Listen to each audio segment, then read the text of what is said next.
Hi, I'm Dan from themeparknut.com, and today we're going to rant and rave about Toy Story Land at Disney's Hollywood Studios.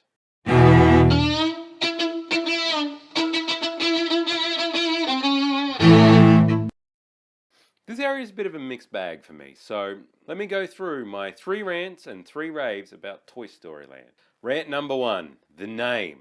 I understand that theme parks need to design their land so that they appeal to sort of a large demographic of people. Like Cars Land before it, I appreciate the simplicity of the name. It takes me out of the moment. Let me be clear, this isn't the designer's fault. This is really the public's fault. Our fault for being stupid. Rant number 2, the rides. We've got 2 new rides opening up in this new land. One is a kids roller coaster and one is essentially a flat ride. Fundamentally, they're still amusement park rides. Now the land also has Toy Story Mania, which, to be honest, doesn't quite fit with the theme either. Rant number 3, the theme. The problem with Toy Story as a theme for a land in a theme park is that it's almost too easy. We've seen that the Toy Story lands from around the world have all been dumping grounds really for flat rides because they only needed a small amount of theming to fit Toy Story. Now it's important that every theme park has a variety of rides for different people, for different ages, for different thrill levels. But they have to be not coming off as off-the-shelf rides in a Disney park. Alright, rave number 1, the execution of the theme. So, Toy Story isn't the best theme for an entire land, but at least the Imagineers nailed it. I've heard people complain about the lack of kinetic movement in the land and also the lack of something like a shrunk play area that really suits kids. I do hear those points. But I've got to be fair, where I criticise Pixar Pier for not flattening the ground and starting again, using what was there, I've got to compliment Toy Story Land for doing exactly that. From everything that I see, the extra bits of decorations, the restaurant that's a lunchbox, it all fits the theme perfectly. They really tried to make this be Andy's backyard. Rave number 2.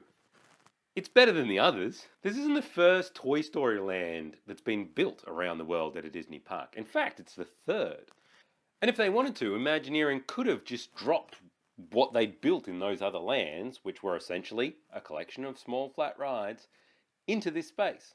But instead they actually listened to feedback and they've done something slightly different with this land, whereas they've put in a roller coaster instead of a straight flat. So we've got a slightly different experience, and in my view, that's an upgraded experience. Rave number 3, it fills a need. In a bit of an oddity to non-theme park nerds, that Toy Story Mania on the East Coast has queues forever. Hours and hours every day of the year. But on the West Coast, where it was originally built, where it fits the theme, there's almost no queue the majority of the time.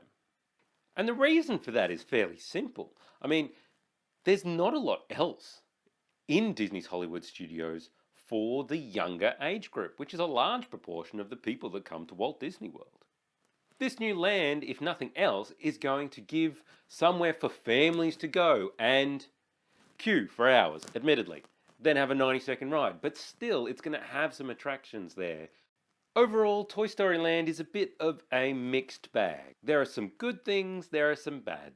On the whole, I like what they've done, but it wouldn't have been my choice to do it, if that makes sense. In my view, the execution of the theme, the little details around the park, get it above a pass mark. So I'm going to say that I am pro Toy Story Land at Disney's Hollywood Studios. But only just. Thanks for watching me rant and rave about Toy Story Land. If you have any comments or questions, leave them in the section down below. If you want to check us out on Twitter, we are at themeparknut, and our blog is themeparknut.com. Don't forget to subscribe, and until next time, cheers.